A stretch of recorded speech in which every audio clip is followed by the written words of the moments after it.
ನಮಸ್ಕಾರ ಅಭ್ಯರ್ಥಿಗಳೇ, ನಮ್ಮ ಚಾನಲ್ಗೆ ಸ್ವಾಗತ. ಬಿ.ಎಡ್ನ ಒಂದು ಮೊದಲನೇ ಸುತ್ತಿನ ಕೌನ್ಸಿಲಿಂಗ್ ಈ ಪ್ರಕ್ರಿಯೆ ನಡೀತಾ ಇದೆ. ಅಡ್ಮಿಷನ್ ಕೂಡ ವಿದ್ಯಾರ್ಥಿಗಳು ಹೋಗಿ ತೊಗೊತಾ ಇದ್ದಾರೆ ಮತ್ತು ಚಾನಲ್ಗಳನ್ನು ಡೌನ್ಲೋಡ್ ಮಾಡಿ ಪೇಮೆಂಟನ್ನು ಮಾಡಿ ಡೈರೆಕ್ಟ್ಗಳಿಗೆ ಹೋಗಿ ಆ ಒಂದು ಅಡ್ಮಿಷನ್ ಸ್ಲಿಪ್ಪನ್ನು ಪಡ್ಕೊಂಡು ಕಾಲೇಜ್ಗಳ ಅಡ್ಮಿಷನ್ ಆಗಲಿಕ್ಕೆ ಹೋಗ್ತಾ ಇದ್ದಾರೆ. ಸೊ ಇದರ ಮಧ್ಯದಲ್ಲಿ ಭಾಳಷ್ಟು ವಿದ್ಯಾರ್ಥಿಗಳು ನನಗೆ ಕಾಮೆಂಟ್ಸನ್ನು ಹಾಕಿರುವಂಥದ್ದು. ನಾನು ಕೂಡ ನಿಮ್ಮ ಡೈರೆಕ್ಟಾಗಿ ಕಾಮೆಂಟ್ಸ್ಗಳನ್ನು ಓದಿ ಅದರ ಬಗ್ಗೆ ಮಾಹಿತಿಯನ್ನು ಕೊಡ್ತಾ ಇದ್ದೇನೆ. ಸೊ ನಿಮ್ಮ ಒಂದು ಕಾಮೆಂಟ್ಸ್ಗಳು ಬಂದಿದ್ದರೆ ಅದನ್ನು ಕೂಡ ಇವಾಗ ಓದ್ತೇನೆ.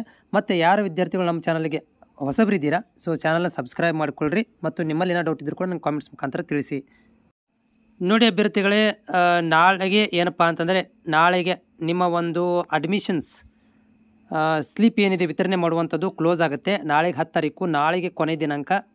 ವರ್ಕಿಂಗ್ ಡೇ ಒಳಗಡೆ, ವರ್ಕಿಂಗ್ ಅವರ್ಸ್ ಒಳಗಡೆ ಡೈರೆಕ್ಟಲ್ಲಿ ನಿಮ್ಗೆ ಏನು ಮಾಡ್ತಾರಪ್ಪ ಅಂದ್ರೆ ಈ ಒಂದು ಅಡ್ಮಿಷನ್ ಪತ್ರಗಳನ್ನು ಹಂಚ್ತಾರೆ. ಸೊ ಮೊದಲನೇ ಸುತ್ತಿನ ಅಡ್ಮಿಷನ್ ಪತ್ರಗಳನ್ನು ಪಡ್ಕೊಂಡು ನಾಳೆಗೆ ಕೊನೆ ದಿನಾಂಕ ಇರುತ್ತೆ.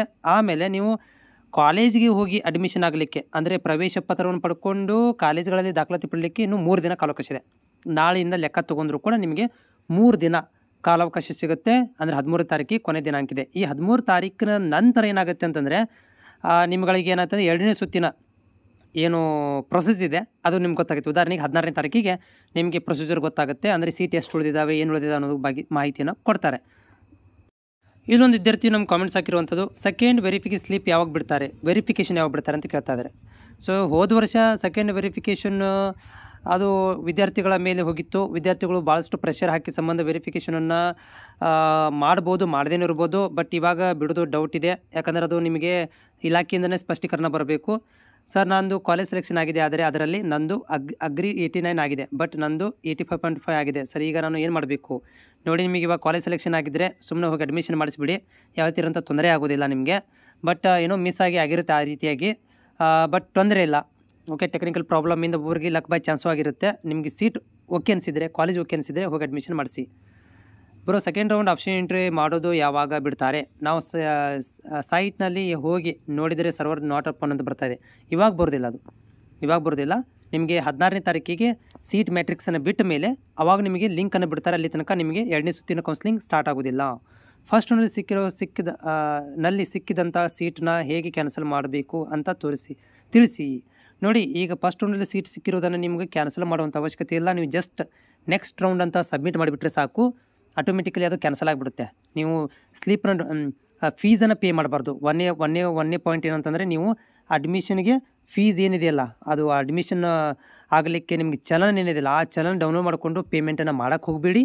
ಆಮೇಲೆ ಅಲ್ಲಿ ನಿಮಗೆ ನೆಕ್ಸ್ಟ್ ರೌಂಡ್ ಅಂತ ಇದೆ, ಆ ನೆಕ್ಸ್ಟ್ ರೌಂಡಿಗೆ ಕ್ಲಿಕ್ ಮಾಡಿ ಸಬ್ಮಿಟ್ ಮಾಡಿ, ಆಟೋಮೆಟಿಕ್ ತಾನೇ ಕ್ಯಾನ್ಸಲ್ ಆಗುತ್ತೆ.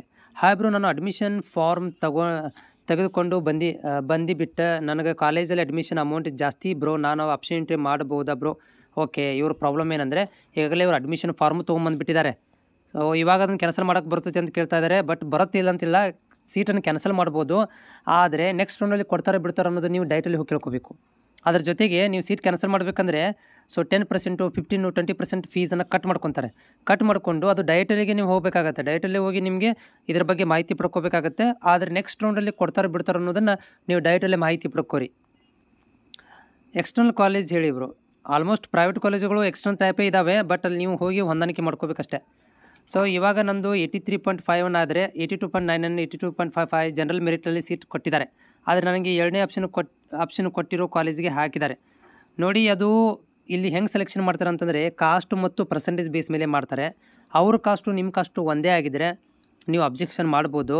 ಬಟ್ ಕಾಸ್ಟ್ ಬೇರೆ ಬೇರೆ ಆಗಿದ್ದರೆ ಪರ್ಸೆಂಟೇಜ್ ಕೂಡ ಬೇರೆ ಬೇರೆ ಆಗುತ್ತೆ. ಬ್ರೋ, ನಾನು ಫಸ್ಟ್ನೇ ಪ್ರಶಸ್ತಿ ಕೊಟ್ಟಿರೋ ಕಾಲೇಜ್ನಲ್ಲಿ ನನಗಿಂತ ಕಡಿಮೆ ಇರೋರು ಪರ್ಸೆಂಟೇಜ್ ವಿದ್ಯಾರ್ಥಿಗಳು ಜನರಲ್ ಮೆರಿಟಲ್ಲಿ ಸೀಟ್ ಕೊಟ್ಟಿದ್ದಾರೆ. ಅದಕ್ಕೆ ಏನು ಮಾಡೋದು, ಯಾರನ್ನ ಕೇಳೋದು? ಅದಕ್ಕೆ ಏನು ಮಾಡ್ಬೇಕು, ಯಾರು ಕೇಳಬೇಕಂತಂದರೆ, ನೀವು ಲಾಗಿನ್ ಮಾಡಿದಾಗ ಅಲ್ಲಿ ಕೆಳಗಡೆ ಒಂದು ಎನ್ಕ್ವೈರಿ ನಂಬರ್ ಅಂತಿದೆ. ನೀವು ಲಾಗಿನ್ ಮಾಡಿದಾಗ ಬರುತ್ತೆ ಎನ್ಕ್ವೈರಿ ನಂಬರ್ ಅಂತ. ಅವರಿಗೆ ನೀವು ಎನ್ಕ್ವೈರಿ ಮಾಡಬೇಕಾಗತ್ತೆ. ಆಮೇಲೆ ಪ್ರೂಫ್ ತೊಗೊಂಡು ಹೋಗಬೇಕಾಗತ್ತೆ. ಅವರ ಕಾಸ್ಟು ನಿಮ್ಮ ಕಾಸ್ಟು ಒಂದೇ ಆಗಿರಬೇಕು. ಅವ್ರ ಕಾಸ್ಟ್ ವೈಸ್ ಬೇರೆ ಬೇರೆ ಕಟ್ ಆಫ್ ಇದೆ. ಹೀಗಾಗಿ ಸೊ ಇಲ್ಲಿ ಅವು ಪರ್ಸೆಂಟೇಜ್ ನೋಡೋದಕ್ಕಿಂತ ಕಾಸ್ಟು ನೋಡಬೇಕಲ್ಲ ಇಲ್ಲಿ. ಸೊ ಕಾಸ್ಟು ಕೂಡ ವೆರಿ ಇಂಪಾರ್ಟೆಂಟ್. ಕಾಸ್ಟ್ ಅವ್ರದ್ದು ನಿಮ್ಮದು ಸೇಮ್ ಇರೋದಿಲ್ಲ, ಬೇರೆ ಬೇರೆ ಇರೋದ್ರಿಂದ ಅದೇ ರೀತಿಯಾಗಿ ಕೂಡ ಚೇಂಜ್ ಆಗುತ್ತೆ ಪರ್ಸೆಂಟೇಜು. ಬರೋ, ನಂದು ಫಸ್ಟ್ ರೌಂಡಲ್ಲಿ ಸೀಟ್ ಕೊಟ್ಟಿದ್ದೀನಿ, ನಾನು ಫೀಸ್ ಪೇ ಮಾಡಿದ್ದೀನಿ. ನನಗೆ ಆ ಕಾಲೇಜ್ ಇಷ್ಟ ಇಲ್ಲ. ನಾನು ಸೆಕೆಂಡ್ ರೌಂಡಲ್ಲಿ ಆಪ್ಷನ್ ಎಂಟ್ರಿ ಮಾಡೋಕ್ಕೆ ಚಾಯ್ಸ್ ಇದೆಯಾ? ನನಗೆ ಮತ್ತೆ ಇದನ್ನು ಈಗ ಕ್ಯಾನ್ಸಲ್ ಮಾಡಿ ಫೀಸ್ ರಿಫಂಡ್ ಮಾಡ್ಕೋಬೋದು. ಧಾರಾಳವಾಗಿ ನೀವು ಫೀಸನ್ನು ರಿಫಂಡ್ ಮಾಡ್ಕೊಳ್ಬೋದು. ಆದರೆ ಕ್ಯಾನ್ಸಲ್ ಅಮೌಂಟ್ ಕೂಡ ರಿಫಂಡ್ ಆಗುತ್ತೆ. ಆದರೆ ನಿಮಗೆ ನೆಕ್ಸ್ಟ್ ರೌಂಡಲ್ಲಿ ಚಾನ್ಸಸ್ಸನ್ನು ಕೊಡ್ತಾರೆ ಅನ್ನೋದನ್ನು ನೀವು ಅಲ್ಲಿ ಡೈರೆಕ್ಟಲ್ಲಿ ಕೇಳ್ಕೊಬೇಕಾಗುತ್ತೆ. ಅದ್ರ ಬಗ್ಗೆ ಯಾವುದೇ ಥರಂಥ ಸ್ಪಷ್ಟೀಕರಣವನ್ನು ಗೈಡ್ಲೈನ್ಸನ್ನು ಇಲ್ಲಿ ಕೊಟ್ಟಿಲ್ಲ. ಓಕೆನಾ? ಸೊ ಹೀಗಾಗಿ ನೀವು ಅದನ್ನು ಹೆಲ್ಪ್ಲೈನ್ಗೆ ಕೇಳ್ಕೊಬೇಕು, ಇಲ್ಲ ಡೈರೆಕ್ಟಲ್ಲಿ ಹೋಗಿ ಮಾಹಿತಿನ ಕೇಳ್ಕೊಬೇಕಾಗುತ್ತೆ. ಫಸ್ಟ್ ರೆಫರೆನ್ಸ್ ಕೊಟ್ಟಿರೋ ಕಾಲೇಜ್ನಲ್ಲಿ ನನಗಿಂತ ಕಡಿಮೆ ಪರ್ಸೆಂಟೇಜ್ ಸ್ಟೂಡೆಂಟಿಗೆ GML ಸೀಟ್ ಸಿಗಿದೆ. ಹೆಲ್ಪ್ಲೈನ್ ನಂಬರ್ ಸಿಗ್ತಾ ಇಲ್ಲ, ಹೆಲ್ಪ್ ಮಾಡಿ. ಸಿಗುತ್ತೆ. ಹೆಲ್ಪ್ಲೈನ್ ನಂಬರ್ ಯಾಕೆ ಸಿಗ್ತಾ ಇಲ್ಲ ನಿಮಗೆ ಇದೆ ನೋಡಿ. ಉದಾಹರಣೆಗೆ ಇಲ್ಲಿ ನಿಮ್ಗೆ ತೋರಿಸ್ತೀನಿ ಇವಾಗ ನೋಡಿ. ಇದು ನೋಟಿಫಿಕೇಷನ್ ಇದೆ. ಈ ನೋಟಿಫಿಕೇಷನ್ದಲ್ಲಿ ನೀವು ಕೆಳಗಡೆ ಹೋದಂಗೆ ಎಷ್ಟನೇ ಪೇಜಪ್ಪ ಅಂದ್ರೆ 4ನೇ ಪೇಜ್ ನೋಡಿ. ಹೆಲ್ಪ್ಲೈನ್ ನಂಬರ್ ಕಾಣಿಸ್ತಿದೆ, ದೂರವಾಣಿ ಸಂಖ್ಯೆ. ಸೊ ಈ ಒಂದು ದೂರವಾಣಿ ಸಂಖ್ಯೆಗೆ ನೀವು ಕಾಲ್ ಮಾಡಬೇಕಾಗುತ್ತೆ. ಇಲ್ಲಾಂದ್ರೆ ಡೈಟಿಗೆ ಹೋಗಿಬಿಡಿ. ಡೈರೆಕ್ಟ್ ಬೆಟರ್ ಅಂದ್ರೆ ಏನು, ಕಾಲ್ ಮಾಡೋದಕ್ಕಿಂತ ಡೈಟಿಗೆ ಹೋಗಿ ಇಲ್ಲಿರುವಂಥ ನಂಬರ್ಗೆ ನೀವು ಕಾಲ್ ಮಾಡ್ಬೋದು. ಇಲ್ಲಾಂದರೆ ಡೈಟಿಗೆ ವಿಸಿಟ್ ಮಾಡಿದ್ರೆ ತುಂಬ ಒಳ್ಳೆಯದು.